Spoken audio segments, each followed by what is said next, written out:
নমস্কার, সবাই কেমন আছেন? আশা করছি সবাই খুব ভালো আছেন আর আমিও ভালো আছি। ড্রিম লাইফ বিউটির আরও একটি নতুন ব্লগে আপনাদের সবাইকে জানাই স্বাগত। এখন বাজে সকাল 9:30 আর এখন থেকেই আজকের ব্লগটা শুরু করলাম। ছেলেকে ঘুম থেকে উঠিয়েছি, আধা ঘন্টা মতো হয়েছে। ঘুম থেকে উঠে ওই যে বসেই আছে, হাত মুখ ধুয়ে তো বসেই আছে। তারপর আগের দিন রাত্রেবেলা কিছু ড্রাই ফ্রুটস ভেজানো ছিল, সেগুলো ছাড়িয়ে ওকে দিলাম। ও চেয়ারে বসে বসে খাচ্ছে আর এখন আমি বিছানাটা গুছিয়ে নেব। এখন জানেন তো প্রায় দিনই বিকেলবেলার দিকে প্রচণ্ড মেঘ করে আর হাওয়া হয়। মাঝে তো দুদিন ভীষণ ঝড় হয়েছে, তবে খুব ঝড় না হলেও গতকালকে হাওয়া দিচ্ছিল। আর ওই হাওয়ার কারণে না এই জানলা দিয়ে প্রচণ্ড পাতা ধুলোবালি এগুলো উড়ে উড়ে আসে। আর আমাদের ঘরের পাশে একটা লিচু গাছ আছে, সেই লিচু গাছের ফুল হয়েছে আর সেই ফুলগুলোই ঝরে ঝরে জানলার মধ্যে পড়ে। জানলা দেওয়া থাকলেও জানলার মধ্যে পড়ে, তো সেগুলোই ঝাড় দিয়ে আগে জানলাগুলো পরিষ্কার করে নিচ্ছি, তারপর বিছানাটা গোছাবো। জানলা খুললেই তো ওই ফুলগুলো নোংরাগুলো থাকে, ওগুলো যদি প্রতিদিন ঝাড় না দিই তাহলে দেখতে ভীষণ বাজে লাগে। আর লিচুর ফুল জানলার মধ্যে পড়লে না মার্বেলের উপর দাগ হয়ে যায়, তো সেই জন্য প্রতিদিন জানলাটাকে ঝাড় দিতে হয়। জানলা দুটো আমি ভালো করে ঝাড় দিয়ে নিয়েছি আর এরপর বালিশগুলো গুছিয়ে তারপর বিছানাটা ভালো করে ঝাড় দিয়ে নিচ্ছি। সকালবেলা রান্না বান্না হয়ে গেছে, কিন্তু এখনও পর্যন্ত খাওয়া হয়নি। এত তাড়াতাড়ি খেতে ইচ্ছা করে না আর খিদেও পায় না, তো সেই জন্য একটু বেলা করেই খাওয়া হয়। আর ছেলে তো ঘুম থেকে উঠেছে, উঠে ওই ড্রাই ফ্রুটসগুলো খাচ্ছে। ওকে এখন একটুখানি পড়তে বসাবো, তারপরে সকালের খাওয়া দাওয়াটা করব।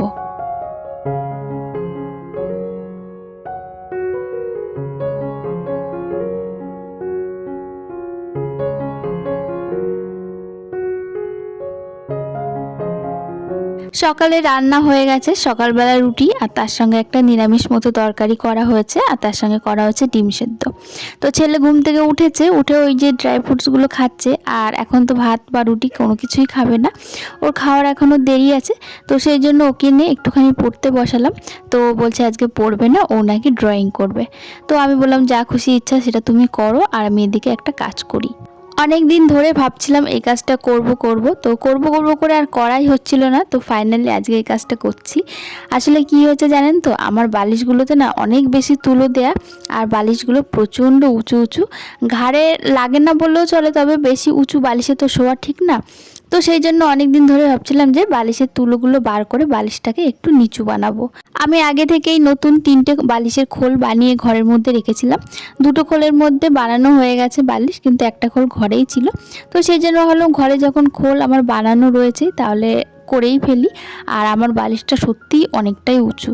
তো যাই হোক, এদিকে আমি বালিশটা খুলে ফেলেছিলাম আর তারপর বালিশ থেকে তুলোগুলো বার করে এই নতুন খোলটার মধ্যে ভরে নিচ্ছি। অনেকটা তুলোই কিন্তু আমার বেঁচে গেছে, তো এই তুলোর সঙ্গে আরও কিছু তুলো মিশিয়ে আরেকটা বালিশ পরে বানিয়ে নেব। আর এগুলো যেহেতু শিমুল তুলো, বালিশের ওই তুলোগুলো থেকে কিন্তু অনেক বীজ বেরিয়েছে। তো যাই হোক, এদিকে আমি নতুন খোলের মধ্যে তুলোগুলো ভরে নিয়েছি, এবার মুখটা ভালো করে সেলাই করে দিচ্ছি।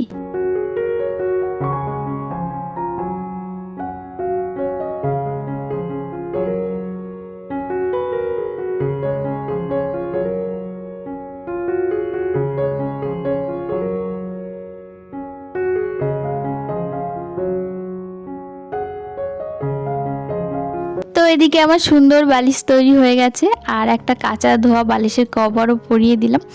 পরিয়ে এবার 3জনের 3টে বালিশ বিছানার উপর রেখে দিলাম। আর এদিকে দেখুন ছেলের অবস্থা, চারিদিকে বই খাতা চড়িয়ে ছিটিয়ে একদম শুয়ে আছে। তো এদিকে দেখুন আবার চলে আসলাম অনেকক্ষণ বাদে। তারপর ছেলে একটুখানি পড়লো, ওকে খাওয়া দাওয়া করিয়ে চান টান করিয়ে দিয়েছি। ও এখন ঘরে বসে একটু টিভি দেখছে, আর টিভি দেখার সময় কিন্তু ওর হাতে কিছু না কিছু খাবার দিতেই হবে। ঘরে ছিল চিড়ে ভাজা, তো বাটিতে করে দিয়েছি, ও খাচ্ছে আর এদিকে টিভি দেখছে। আর আমি তারপর স্নান করে রান্নাঘরে চলে এসেছি দুপুরে রান্নার জন্য। আজকে রান্না করব কই মাছ। গতকালকে এতগুলো কই মাছ এনেছিল আর সেগুলো ফ্রিজে রাখা ছিল, তো মাসি প্রায় 1-1.5 ঘন্টা ধরে বসে বসে কেটে দিল। আর কই মাছগুলো কাটতে জানেনই তো ভীষণ কষ্ট। তো একে দেখো ছোট ছোট কই মাছ, তারপর কই মাছের কাঁটাগুলো প্রচণ্ড শক্ত হয়, কাটতে অনেকটা টাইম লাগে আর আস্তে আস্তে কাটতে হয়। আর তারপর এতগুলো মাছ, তবে এই মাছগুলো কিন্তু দেশি মাছ। এখন দেশি মাছ বলতে কিছুই পাওয়া যায় না, সবই চাষের হয়, তবে এই মাছগুলো কিন্তু দেশি। আর দেশি কই মাছ কিন্তু খেতে ভীষণ টেস্ট, ছোট হলেও। তো যাই হোক, এদিকে দেখুন মাছগুলো আমি ভাজতে বসিয়ে দিয়েছি। আর একবারে তো সব মাছ ভাজা যাবে না, আমাকে 3-4 বার করে করে মাছগুলো ভেজে নিতে হবে।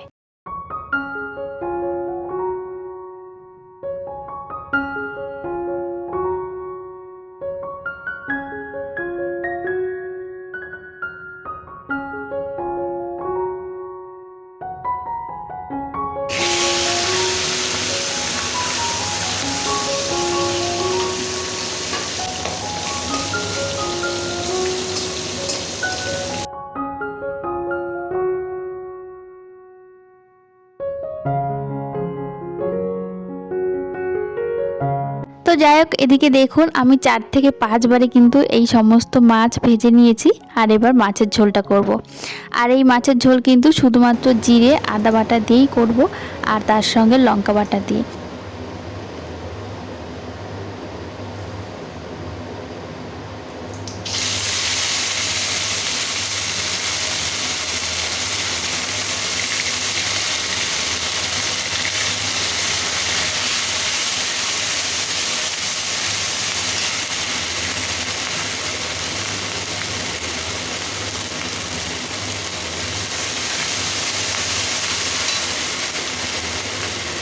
তেলের উপর জিরে ফোড়ন দিয়ে আদা বাটা, জিরে বাটা, লঙ্কা বাটা সমস্ত মশলাটা একসঙ্গে দিয়ে দিয়েছি। দিয়ে আর একটুখানি জল দিয়ে খুব ভালো করে এখন কষিয়ে নিচ্ছি। আর তার মধ্যে লবণ হলুদ তো দিয়েছি, দিয়ে এবার ভালো করে কষিয়ে নেব। এর মধ্যে কোনো সবজি বা অন্য কিছু মশলা যায় না, কারণ এটা জ্যান্ত মাছ, আর যেহেতু কই মাছ জিরে আদা বাটা দিয়েই কিন্তু ভালো লাগে। তো এদিকে দেখুন খুব ভালো করে মশলাটা আমি কষিয়ে নিয়েছি। আর এবার জল দিয়ে দেব। খুব বেশি জল দেব না, অল্প পরিমাণে জল দিয়ে তারপর ঝোলটা ফুটিয়ে নেব। ঝোলটা ভালো করে ফুটে গেছে, আর এখন সমস্ত মাছগুলো দিয়ে দেব, দিয়ে খুব ভালো করে ফুটিয়ে নেব। আর এই মাছের ঝোলের পাশাপাশি আর একটা তরকারি করব, সজনের ডাঁটা দিয়ে আলু দিয়ে আর তার সঙ্গে 2-3টে উচ্ছে দিয়ে একটা ঝোল মতো করব। তো দুপাশে দুটো কড়াই বসিয়ে দিয়েছি, কারণ সমস্ত কিছু কাটা বাটা তো হয়েই গেছে, আর দাঁড়িয়ে থেকে লাভ নেই, আর রান্না করতে তো অনেকটা সময় লাগে। তো সেই জন্য দুদিকে দুটো কড়াইতে তরকারি বসিয়ে দিয়েছি। ওদিকে রান্না আমার প্রায় হয়েই গেছে, আর এদিকে তরকারিগুলো নামিয়ে রাখবো। তো সেই জন্য খুব ভালো করে আরেকবার মুছে নিচ্ছি।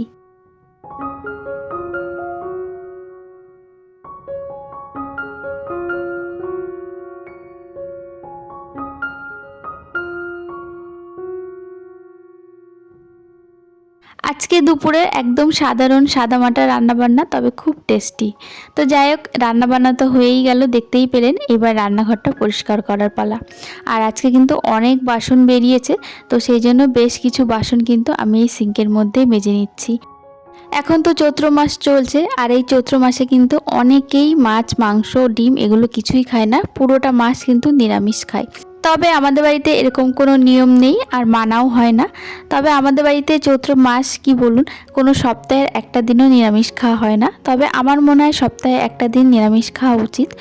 তবে আমাদের বাড়িতে মাংসটা খুব কম হয়, মাছটাই বেশি হয়। আর এই চৈত্র মাসে মাছ মাংস ডিম এগুলো একটু কম কমই রান্না হয়, নিরামিষটাই বেশি চলে। আর গরমের শুরুতেই তো টক টক জাতীয় খাবারই বেশি খাওয়া হয়, টক ডাল বলুন, আর আমাদের বাড়িতে চাটনিটা একটু বেশি বানানো হয়। আর গরমের সময় খাওয়ার লাস্ট পাতে যদি একটুখানি চাটনি বা টক জাতীয় কিছু পাওয়া যায় ভীষণ ভালো হয়। তো যাই হোক, এদিকে দেখুন সমস্ত বাসন কিন্তু আমি মেজে নিয়েছি। এরপরেও কিন্তু কিছু বাসন আছে, সেটা হচ্ছে এখনও কড়াই রয়েছে, দুটো কড়াই। তো সেটা মাসি মাজবে, সেটা আর এই সিঙ্কের মধ্যে মাজা সম্ভব না। তবে ছোট ছোট যা সমস্ত বাসন ছিল সব বাসনই আমি মেজে নিয়েছি। তো বাসনগুলো তো আমার সমস্ত মাজা হয়ে গেছে। এইবার বাসনগুলো ধুয়ে ধুয়ে জল ঝরাতে দেবো।